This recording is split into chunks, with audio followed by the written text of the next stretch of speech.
Hello, it's Fabio with Patriots on the Fly. Today I'll show you to tie the green widow. Hope you enjoy the video, and we'll see you next week.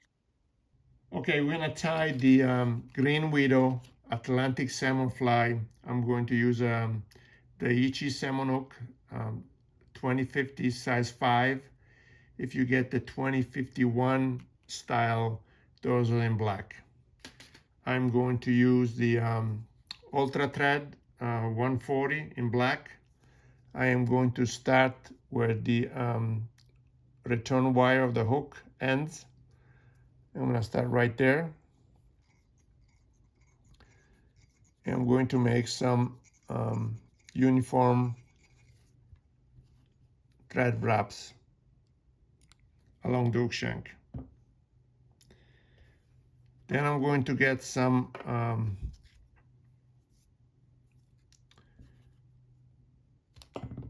French tinsel in gold. This is size small. I am going to tie this underneath the hook shank, and you can see I'm going all the way to the where the return wire of the hook ends.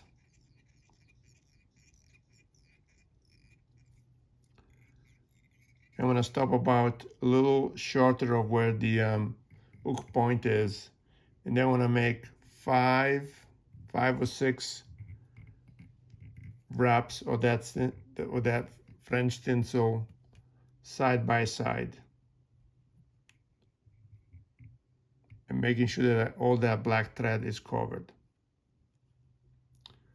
Then I'm going to lift the tinsel up, and I'm going to go with my thread over it a couple of times, and then I'm going to cut this tinsel again to about the length of the where the return wire is. And the intent of this is that we want to keep this body as uniform as possible, so that when we tie other materials, everything stays uniform in the same diameter. Then I'm going to get a crest feather from a gold pheasant head, which is one of these feathers here. There.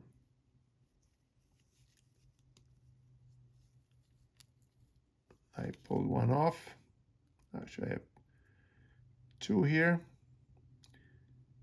And you can see how these feathers curve up. I'm gonna wet those fibers to get them to stay all bunched up together. I'm gonna make a couple of loose wraps,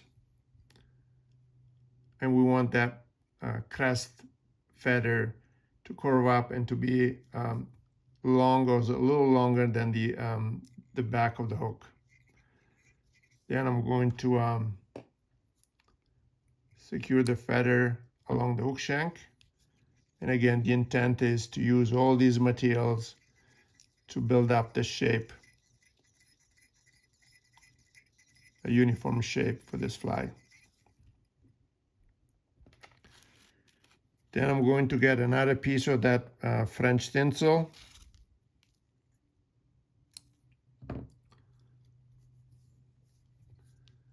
And again, I'm going to secure that under the hook shank, like so.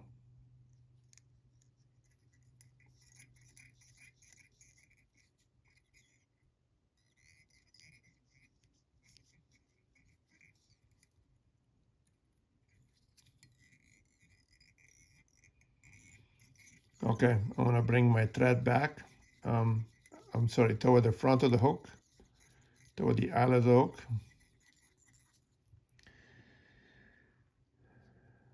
Then I'm going to get a few inches of tinsel. This is gold and silver. This is size medium.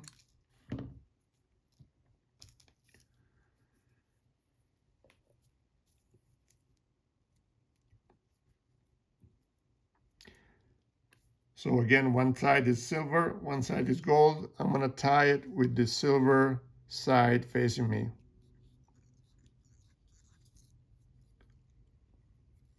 Let me redo this.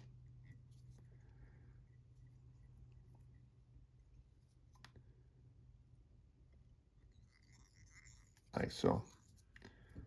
I'm gonna cut this butt end, so I don't have to worry about it later. And then I'm going to start palmering it now, but with the gold side up now. So the body of this fly is gold tinsel. I'm going to make side-by-side wraps.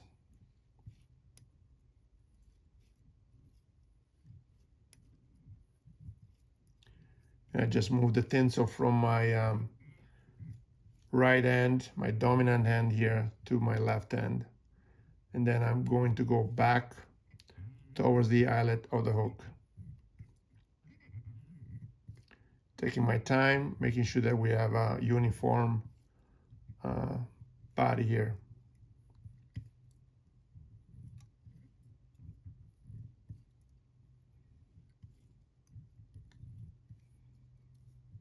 So now we reach the tying point. I'm going to make a couple of thread wraps over that tinsel, lock it in place, and I can cut the excess of it.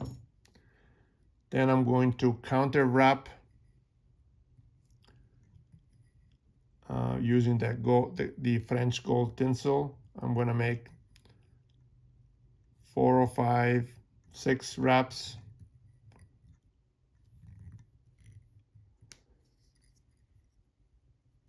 You know, it's a very personal choice.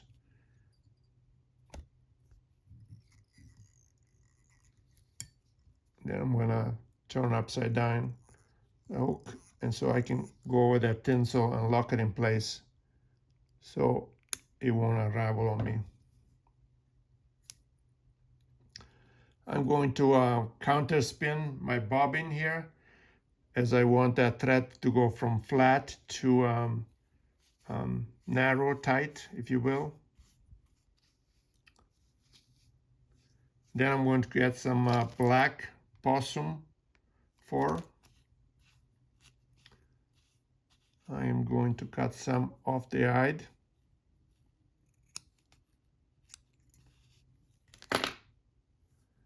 Like so.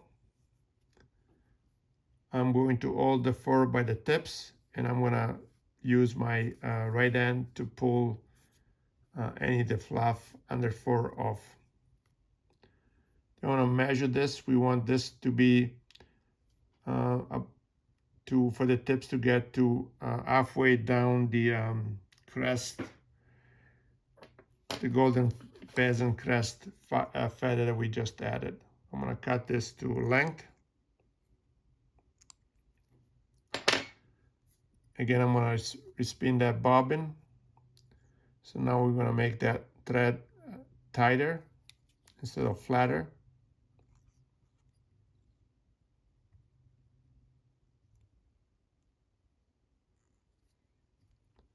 I want to make sure that the fur is right on top, and then I'm gonna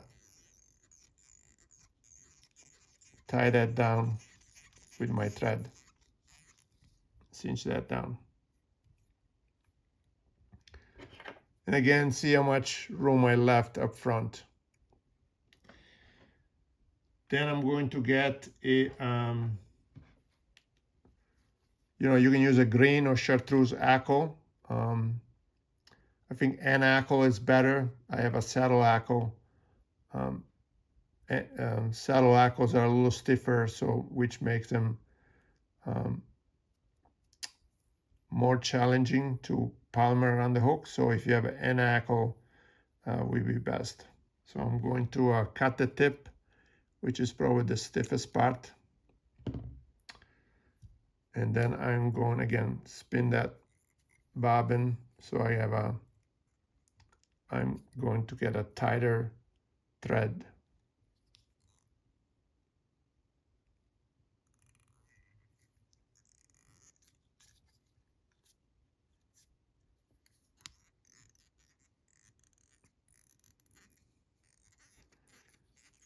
Okay, so now we've done that. I'm gonna lift the hackle. I'm gonna start pulling all these fibers backwards. Let me see if I can use my scissors to yeah, so if you run your scissor tips like that, it's gonna help get those fibers leaning backwards, which is gonna make palmering the fly the color easier. So now I'm gonna start pulling those fibers back, and I'm gonna make some touching wraps.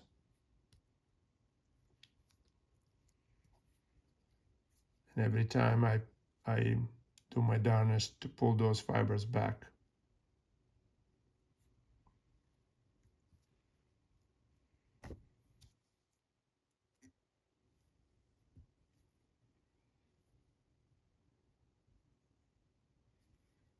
Again, take your time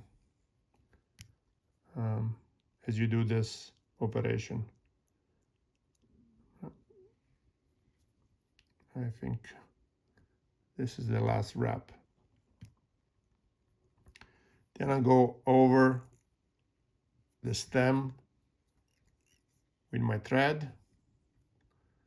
I'm going to reach in with my scissors, cut the excess of that feather off, and then I'm going to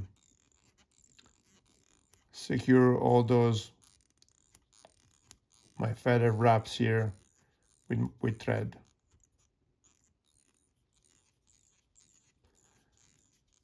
I'm going to make as neat head as I can. I'm going to get my whip finisher.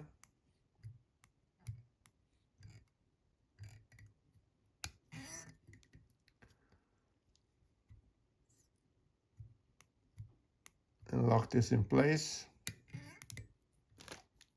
I think I want to do some more thread wraps right back here. I want that head to be a little bigger right there. I think I like that. Again, doesn't matter for the fish, no. But it makes the fly look nicer. Now I completed my wood finishing operation. I'm going to get some UV resin. You can use varnish. You can use any other products you prefer. I'm going to be very careful as I apply this just to cover the thread. We don't want the UV resin to go into cover the eyelet of the hook. I am going to use my UV light to cure that resin for a few seconds. I am going to apply one more coat of resin, UV resin here.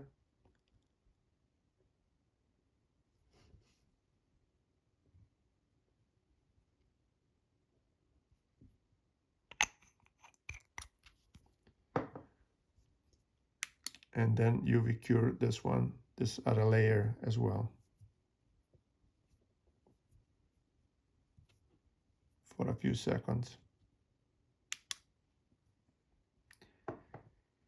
And there you have it, the green widow Atlantic salmon fly. I hope you enjoyed the video, and we'll see you next week.